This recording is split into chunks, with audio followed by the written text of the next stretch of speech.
வணக்கம். நான் உங்கள் பேசும் குலதெய்வம். இன்று நாம் பார்க்க போகும் பதிவு குலதெய்வ சாபம் அல்லது கோபம். குலதெய்வத்தின் கோபமோ அல்லது சாபமோ இருந்தால் வீட்டில் என்ன நடக்கும்? சாபம் இருந்தால் நாம் எப்படி இதை கண்டறிவது என்பதை பற்றி விரிவாக பார்ப்போம். இந்த பதிவை பார்ப்பதற்கு முன்னால் உங்களுடன் பேசும் குலதெய்வ சேனலை லைக், சப்ஸ்கிரைப், ஷேர் செய்துவிட்டு கேளுங்கள். உங்களுக்கு மட்டுமல்ல, உங்களுடைய உறவினர்களுக்கும் மற்றும் நண்பர்களுக்கும் பெரும் உதவியாக இருக்கும். குலதெய்வ வழிபாடு என்பது மிக மிக அவசியம். பரம்பரையாக வணங்கி வந்த ஒரு தெய்வத்தை தான் நாம குலதெய்வம் என்று அழைக்கின்றோம். இந்த குலதெய்வம் சில பேருக்கு தெரியாமல் இருக்கலாம். அப்படி தெரியாமல் இருப்பவர்கள், நான் இதற்கு முன்பு ஒரு பதிவு போட்டிருக்கிறேன், அதை பாருங்கள். குலதெய்வம் தெரியாதவர்கள் எந்த முறையில் புதிதாக குலதெய்வமாக ஏற்று வழிபாடு செய்ய வேண்டும் என்பது. ஒவ்வொரு குடும்பத்திற்கும் ஒவ்வொரு குலதெய்வம் இருக்கும். நீண்ட காலமாக குலதெய்வத்தை வணங்காமல் இருந்தால் குலதெய்வ சாபம் அல்லது கோபம் ஏற்படும். இததான் நாம எப்பவுமே குலதெய்வ சாபம் அல்லது கோபம் என்று அழைக்கின்றோம். குலதெய்வம் ஒவ்வொரு குடும்பத்திற்கும் பாதுகாப்பு தரும் சக்தியாக இருக்கிறது. இப்படி நம்மை பாதுகாக்கும் குல தெய்வத்தை வழிபாடு செய்ய தவறினால் குல தெய்வமும் கோபம் கொண்டு சாபமாக மாறும். நாம் அவளை பார்க்காம இருக்கும்போது அது ஆண் தெய்வமாகவும் இருக்கலாம் அல்லது பெண் தெய்வமாகவும் இருக்கலாம். இப்படி குல தெய்வத்தை நாம் பார்க்காமல் இருக்கும்போது, அந்த குல தெய்வத்திற்கு பூஜை செய்யாமல் இருக்கும்போது தான் நமக்கு குல தெய்வத்தின் சாபம் ஏற்படுகின்றது. நம்மை பார்க்காமல் இவர்கள் வேறு ஒரு தெய்வத்தை வணங்கி கொண்டு இருக்கிறார்கள் என்று நினைத்து இந்த குலதெய்வம் நம்மிடம் கோபித்து கொண்டு சாபம் இடுகின்றது. இந்த குலதெய்வம் வழிபாடு செய்ய தவறினால் குலதெய்வம் என்பது கண்டிப்பாக நம்மை விட்டு போய்விடும்.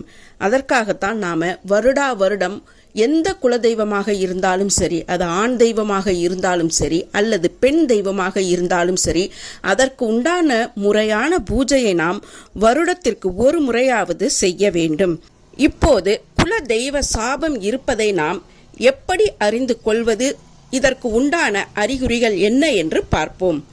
முதல் அறிகுறி, அதாவது உங்களது இல்லத்தில் குல தெய்வத்தின் கோபமோ அல்லது சாபமோ இருந்தால் அதற்கு உண்டான முதலாவதான அறிகுறி என்பது, உங்களிடம் பூர்வீக வீடு அல்லது நீங்கள் வாங்கிய புதிய சொந்த வீடாக இருந்தாலும் அந்த இல்லத்தில் உங்களை வசிக்க விடாமல் இடம் மாற்றிக்கொண்டே இருப்பதுதான்.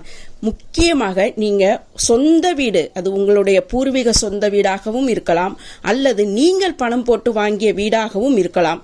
உங்களுடைய சொந்த வீடு இருந்தும் நீங்கள் வாடகை வீட்டில் அதுவும் அடிக்கடி மாறிக்கொண்டு இருக்கிறீர்கள் என்றால் கண்டிப்பாக இது குல தெய்வத்தின் கோபம், சாபம் ஆகும். அடுத்ததாக, சுப காரியங்கள் செய்யும் போது சுப காரியத்தை செய்ய விடாமல் தடை செய்வது. ஏதாவது ஒரு சுப காரியம், ஒரு தேதியை குறித்து இந்த தேதியில் இந்த காரியம் நடக்க வேண்டும் என்று நினைத்திருப்பீர்கள். ஆனால் அந்த நேரத்தில் அந்த சுப காரியத்தை செய்ய விடாமல் தடுக்கும். அடுத்ததாக பார்த்தீர்கள் என்றால், தீராத கடன் தொல்லை. எந்த வீட்டில் குல தெய்வத்தின் சாபம் இருக்கின்றதோ அந்த வீட்டில் பணவரவு எவ்வளவு இருந்தாலும் தொடர்ந்து அந்த இல்லத்தில் தீராத கடன் என்பது இருந்து கொண்டே இருக்கும். தங்களுடைய பூர்வீக சொத்தை விற்க முடியாமல் கஷ்டப்படுவது, சட்ட சிக்கல்கள் ஏற்படுவது.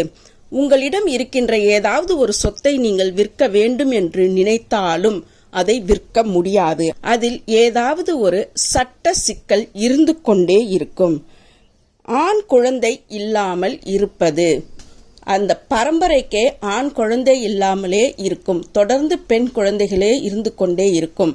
இப்படி இருந்தாலும் குல தெய்வத்தின் சாபம் என்பது கட்டாயமாக இருக்கும் என்பதுதான். எந்த கடவுளை பூஜை செய்தாலும் குடும்பத்தில் நிம்மதி இல்லாமல் எதிர்வினை ஏற்படுவது. குல தெய்வத்தை வணங்காமல் நீங்கள் வேறு எந்த பகவானை வணங்கினாலும் அதற்கு உண்டான பலன் உங்களுக்கு கட்டாயமாக கிடைக்காது.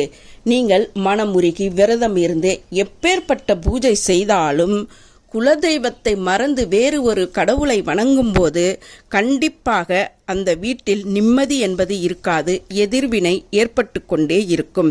குடும்பத்தில் மகிழ்ச்சி இல்லாமல் மனதில் ஏதோ துக்கம் இருப்பது போல் இருந்து கொண்டே இருக்கும். இந்த துக்கம் என்பது குடும்ப தலைவனுக்கு கட்டாயமாக இருந்து கொண்டே இருக்கும். ஆகவே குல தெய்வத்தை நீங்கள் மறக்காமல் வழிபாடு செய்ய வேண்டும்.